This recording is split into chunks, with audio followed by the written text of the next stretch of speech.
Last week, Ted Cruz said that there should be increased police patrolling and surveillance of what he deems as Muslim neighborhoods across America, and he did this in response to the Brussels bombing. Now, many politicians came out and said that this would not solve any problems that our country has in reference to terrorism and would certainly infringe on the constitutional rights of those people, since you can't simply identify an entire religious group as immediately suspect as terrorists. And the NYPD said that programs that he pointed to that had been similar to this in the past did not actually produce anything that they could use. But he has continued with that position. And unfortunately, we now find out that a significant portion of the entire population largely agrees with him. A virtual majority of American voters, that's 49%, agree with Cruz's call for additional law enforcement patrols of Muslim neighborhoods in the U.S.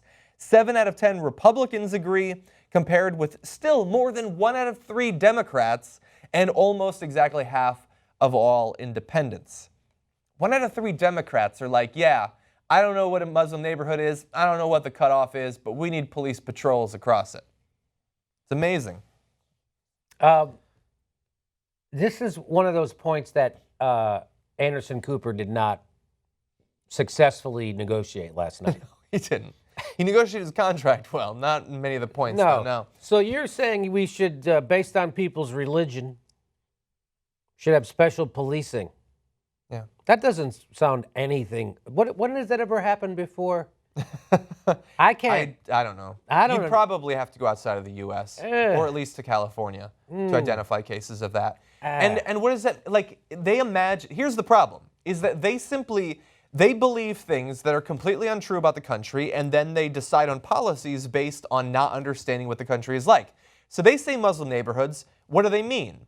They mean the training grounds for ISIS that exist in the backwoods of Pennsylvania that they imagine are there. They think that there are these huge communities that are entirely composed of extreme radical Muslims, and we're just not policing them. You know what a Muslim neighborhood is in America? It's probably a neighborhood that has like 5% Muslims, or maybe 10% Muslims, because it's a small minority in this country. It's a few scattered families in Tennessee, maybe, because there was that huge protest, that want to set up a community center, and so the entire city protests against them. That's what a Muslim neighborhood is. There's Dearborn, and then that's pretty much it. And so what happens to the 90% of a neighborhood that's not Muslim? They're also receiving increased police patrols and surveillance. I have a feeling non-Muslims are probably going to have a problem with that too, understandably. Johnny, I have a quick fix for that. Okay, what's that? So we're going to have special policing based on a person's religion. But what have you just said? A lot of people in that neighborhood, they're not Muslim. So how do we identify the Muslims from the non-Muslims? I say if you're a non-Muslim, we put a Star of David on you. I don't know. I don't know if anything like that could ever work. Has that ever happened before? It might. Have we ever done that in history before? It might have. I can't think of anything. What about this? I'd have to regress in history. You'd have to regress somewhat and travel. What about this? What if on top of it, we also ban Muslims from entering this country for a little while until we figure things out? Well, 50% of all voters polled support a temporary ban on all Muslims traveling to the United States. Almost the same exact number, by the way. I wonder if there's a strong correlation there. Again, about 1/3 of likely Democratic voters, 70% of Republicans, and 49% of independents. Almost the exact same numbers, by the way. And I thought this was kind of interesting. I'm not saying that this says a lot, but it might say something. On the Democratic side, 37% of Hillary Clinton's supporters agree with the travel ban, compared with 27% of voters who plan to cast their ballots for Senator Bernie Sanders. Now, look, I don't like knowing that 27% of Bernie Sanders supporters are in support of the travel ban, as if that was constitutional, and as if, what is that even supposed to mean? How could we ever do that? We're just like, I need your ticket to get on this plane, and oh, by the way, are you Muslim? Yes, I'm Muslim. Okay, then you can't get on. Damn it, I shouldn't have said I was Muslim. How the hell does that work? But they support it, and that's 37% of Hillary Clinton supporters, 27% of Bernie Sanders supporters.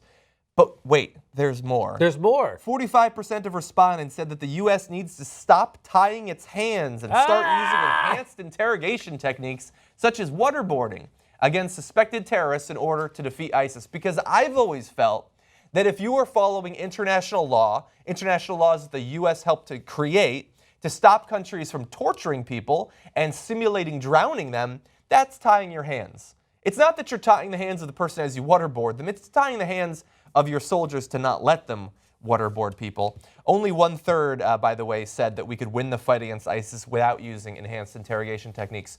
So there has never yet been any evidence that terrorists, that the information you've gotten through torture has led to us successfully stopping a terrorist attack or fighting against ISIS. But despite the complete lack of any evidence, you've only been able to convince 1/3 of the country that it might not be necessary. It's an amazing country that we live in today. It's nice that we've normalized racism, xenophobia, and now we normalized war crimes and torture and illegal war. Enhanced interrogation.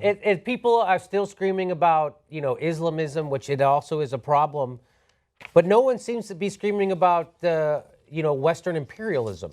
Again, it's that here we are and we've normalized war crimes, but we have to be afraid of the Muslims because they're a special kind of sick where they like violence. And what we'll do to combat their sick violence, we're going to use a little, sick violence. Yeah.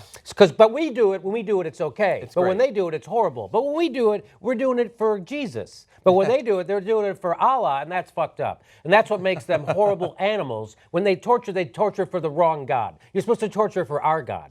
That's how fucked up. And then guess what? When you don't prosecute, this is why Barack Obama, huge failure on this, failure to lead, gave his tacit approval for torture and war crimes by not prosecuting it. Because the reason why you prosecute a crime, part of it, is so that it deters someone from doing it again. And when you don't prosecute a crime, what you're doing is you are ensuring that it will happen again. So now Barack Obama didn't prosecute any of the people who ordered the torture or carried out the torture or covered up the torture. Didn't prosecute any of those people. Nobody. People got to torture. We had a program started at the top of our government, and it filtered down to somebody torturing somebody in a black site in another country, and nothing happened to any of those people. And now we have the guy who might be the next president of the United States promising to do even more. I'm going to waterboard and more. So we've turned into that thing we're supposed to be fighting against. So we just peeled the cover, the scab, off the ugliness that is the American Western imperial crazy, psychotic, violent,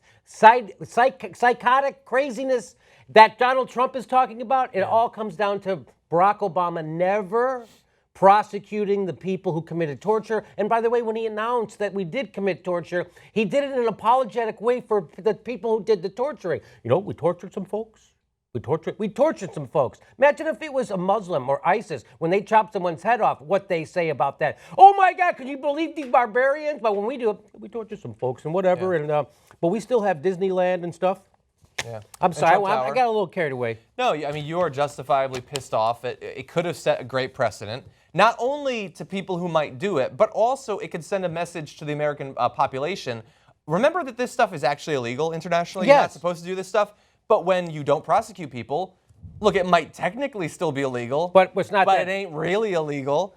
And so, so why shouldn't every Republican presidential candidate just push for it and say that if you're not pushing for it, you're a pussy who doesn't think that America should defeat ISIS? And so you're pissed off at Barack Obama, which is totally justified.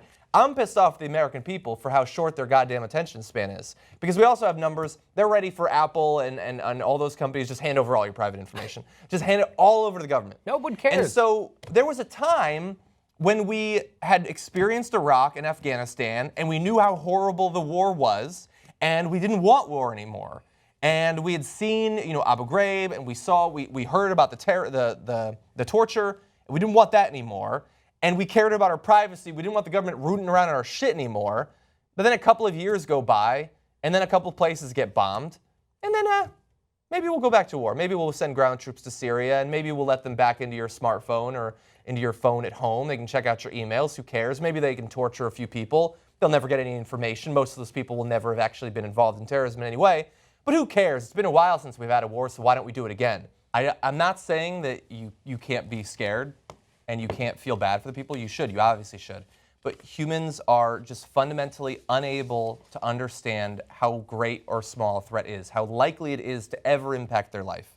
It is a scary thing when one of these things happen. But, I mean, Google things that are more likely to kill you than terrorism. And almost everything you can think of is on that list. You're more likely to die while swimming at a party. You're more likely to die fishing, falling off a ladder, choking on a peanut. Almost everything you do throughout the day has a greater chance of influencing you or someone you love. and we don't fundamentally restructure our values and our government based on peanut choking or ladder falling off of. We don't do that.